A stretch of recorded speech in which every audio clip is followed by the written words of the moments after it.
दोस्तों, मैं Alex amplifier से बात कर रहा हूँ और आज मैं सिखाऊंगा आपको कि हमारा जो क्लास डी 500 वाट है उसको हम कैसे रिपेयर करें और किस चीज़ पे आईसी पे कहाँ पर कौन सी पिन पे कितना वोल्टेज आना चाहिए, वो मैं आपको इसी वीडियो में सिखाऊंगा। ठीक है, तो आपको रिपेयरिंग सीखना है तो पूरी ए से लेकर एंड तक आपको वीडियो देखनी है। ठीक है, तो आपको काफ़ी समझ में आ जाएगी, कोई सा भी क्लास डी का बोर्ड को आप आसानी से रिपेयर कर सकते हो। तो मैं आपको इसके अंदर ट्रिक बताऊंगा चेक करने की कि मल्टीमीटर से हम कैसे चेक किया जाता है कि कहाँ पर कितना वोल्ट आ रहा है। तो हम 5 मिनट में 10 मिनट में हम कोई से बोर्ड को रिपेयर कर सकते हैं। ठीक है, चलते हैं। पहले तो मैं इसका कनेक्शन बता देता हूँ आपको। ये प्लस है, डीसी प्लस। ठीक है, इस प्रकार प्लस, ग्राउंड ग्राउंड और माइनस। ठीक है, ये माइनस है, डीसी माइनस। ठीक है, और डीसी प्लस और ग्राउंड। तो इसमें आप एसी सप्लाई मत लगाना। कोई वायर ट्रांसफर लेने के बाद ऐसे बोलते हैं कि इसमें डायरेक्ट हम ट्रांसफार्मर की वायर लगा दे दो। ठीक है, तो भाई साहब इसमें डीसी चलेगा, एसी नहीं चलेगा। ठीक है, तो ये कनेक्शन की आपको मैंने समझा दिया। दूसरी बात, इसको अगर मान के चलो हमारे पास ये दोनों आईसी ख़राब है तो हमको कैसे चेक करेंगे इसमें से ख़राब कौन सी है, सही कौन सी है। ठीक है, तो मैं बता देता हूँ आपको। पहले इसके नीचे एक ट्रांजिस्टर लग रहा है, उस ट्रांजिस्टर का काम है ये आईसीओ को 12 वोल्ट की सप्लाई देना। मतलब ये ट्रांजिस्टर अगर ख़राब हो जाता है तो दोनों आईसी को 12 वोल्टेज मिलना बंद हो जाएगा, तो ये आईसी हमारी काम करेगी नहीं। ठीक है, तो हमको करना क्या है, मान के चलो हमारा एम्पलीफायर बिल्कुल 0 पॉइंट आवाज़, बिल्कुल भी आवाज़ नहीं निकाल रहा और बिल्कुल साइलेंट है। तो हम कैसे क्या चीज़ को चेक करेंगे, तो वो मैं बताता हूँ आपको। पहले आपको इसके में सप्लाई दे देनी है। ठीक है, सप्लाई देने के बाद आपको मल्टीमीटर को 200 वोल्ट पर लगा दो, डीसी 200 वोल्ट पे। ठीक है, उसके बाद में जो हमारी ब्लैक वाली पिन है, इसकी पिन मेरे टूट गई मेरे पास। ठीक है, तो इसको माइनस पे लगाना है, यहाँ पर ग्राउंड से नहीं लगाना है, माइनस पे लगाना है। ठीक है, मान के चलो हमारे माइनस लगा दिया यहाँ पर। तो हमको पहले तो इसके 12 वोल्ट चेक कर रहे हैं कि आईसी के ऊपर 12 वोल्ट आ रहे हैं कि नहीं आ रहे। तो आपको चेक करना है 2110 जो आईसी होती है उसकी 9 नंबर पिन पे और पिन नंबर 3 पे। ठीक है, 9 नंबर पे और प्लस 3 नंबर पिन पे, तो आपको 12 वोल्ट मिलना चाहिए। ठीक है, तो हमारा ये सेक्शन ओके रहेगा। और CD 4049 की 1 नंबर पिन पे आपको 12 वोल्ट चेक करना है। अगर वोल्टेज दोनों सेम आ रहे हैं कोई दिक्कत नहीं, वोल्टेज ओके आ रहे हैं। ठीक है, तो हमारे आईसी दोनों में से कोई सी ख़राब है तो पहले आप CD 4049 को आईसी को चेंज करना है। 2110 आईसी जल्दी ख़राब होती नहीं है, आपको CD 4049 आईसी पहले चेंज करनी है। ठीक है, तो सबसे पहले आप सोच रहे होगे यार सबसे पहले इसमें आईसी कौन सी काम करती है। देखो, जब सप्लाई देंगे ना, सबसे पहले ये आईसी काम करेगी।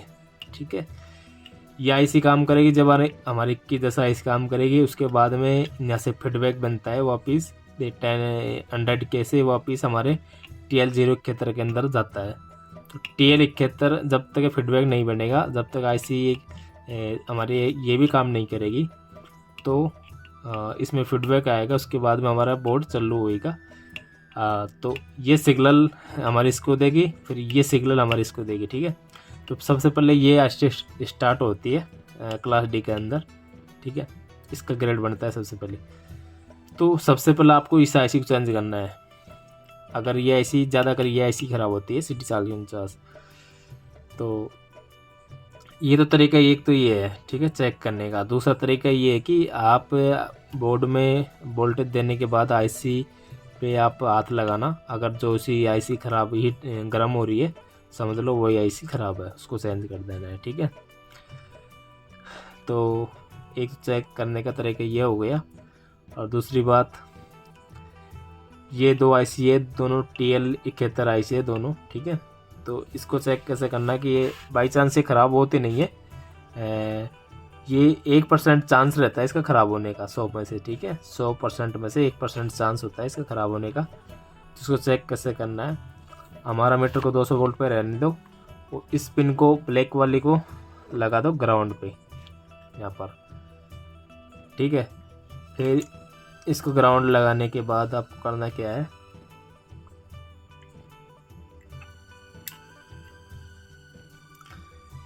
पिन नंबर 4 पे और पिन नंबर 7 पे आपको 6 वोल्ट चेक करना है, 5 वोल्ट या 6 वोल्ट, ठीक है। 5 वोल्ट से कम नहीं रहना चाहिए और 6 वोल्ट से ज़्यादा नहीं रहना चाहिए।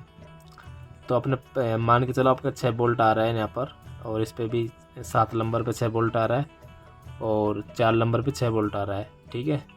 और इसके भी ऐसे चेक करना है, 4 नंबर पिन पे 6 वोल्ट और 7 नंबर पे भी 6 वोल्ट। 4 नंबर पे -6 वोल्ट दिखाएगा आपको और 7 नंबर पे आपको +6 वोल्ट दिखाएगा, ठीक है। अगर ये दोनों वोल्ट ठीक आ रहे हैं ना, बराबर के आ रहे हैं, तो समझ लो हमारा आईसी ओके है, आईसी डैमेज नहीं है। अगर आईसी ख़राब होगी ना तो यहाँ पर 1 वोल्ट दिखाएगा या फिर 2 वोल्ट दिखाएगा। अगर 2 वोल्ट मान के चलो ये आईसी के 7 नंबर पिन पर आ रहा है, 6 नंबर पिन पर आ रहा है, 1 नंबर पे मतलब 7 नंबर पे 6 वोल्ट आ रहे हैं और 4 नंबर पे 2 वोल्ट आ रहे हैं, तो समझ लो आईसी ख़राब है, ठीक है। ऐसे चेक करना है आपको। और इस अगर दोनों पे सेम वोल्टेज आ रहे हैं, 4 नंबर पे भी ठीक आ रहा है और 7 नंबर पे ठीक आ रहा है, फिर तो आईसी ठीक है। और दूसरा रीज़न रहता है, मान के चलो 0 वोल्ट आ रहे हैं, मान के चलो 4 नंबर पिन पे 0 वोल्ट आ रहा है, तो हमारे जीनर होते हैं ना, तो चेक कर लेना है, ये 1 वाट के 612 वोल्ट के जीनर होते हैं, ये ख़राब हो जाते हैं, तो इसकी वजह से वोल्टेज नहीं आते हैं, ठीक है। तो जीनर चेंज कर लेना आप, या चेक करके आप चेंज करना, ठीक है, दोनों तरफ के। तो ये सेक्शन हमारा ओके हो रहता है अगर न वोल्टेज आते रहते हैं तो, ठीक है। अगर फिर भी हमारा मान के चलो इस सेक्शन में कुछ प्रॉब्लम है, यहाँ से लेके इधर से लेके यहाँ तक कोई सेक्शन में प्रॉब्लम है, अब आपकी समझ नहीं आ रही है, तो आपको कन्फ्यूज़न है कि यार यहाँ पर फॉल्ट है कि यहाँ पर फॉल्ट है, तो इसको कैसे फाइंड आउट करोगे। तो ये ट्रांजिस्टर होता है, ये ट्रांजिस्टर को हटा के आपको ये एक पीएनपी ट्रांजिस्टर होता है, ठीक है। इसको हटा के और इसके जो नीचे की जो पिन होती है ना, उस पर आपको उंगली रखनी है। तो उंगली रखते ही आपको ग्रिड बन जाएगी, मतलब जैसे ग्रिड बनती है तो स्पीकर के अंदर आपको आवाज़ मिल जाएगी। अगर आपको आवाज़ मिलती है, ग्रिड बनती है ऑडियो की, तो समझ लो आपका ये सेक्शन बिल्कुल ओके है, इस सेक्शन में कुछ फॉल्ट है, तो ठीक है। तो आईसी का ही फॉल्ट हो सकता है और तो कुछ होता नहीं है। और बस इस और ये जीनर वगैरह होता है, 41-48 नेटवर्क को डीसी वोल्ट आता है ना, उसकी वजह से ख़राब हो जाते हैं, तो ये भी ख़राब हो सकते हैं। तो ज़्यादातर आईसी ख़राब मिलेगी, पर ये जल्दी ख़राब होती नहीं है आईसी, ठीक है। फिर मैंने आपको बता दिया कि ये ट्रांजिस्टर निकाल के इस पर उंगली रख देना, ग्रिड बन जाएगी, ठीक है। और आईसी को ना वोल्टेज चेक करना बता दिया आपको कि कहाँ पर कितनी वोल्ट आना चाहिए किसी वोल्ट पे।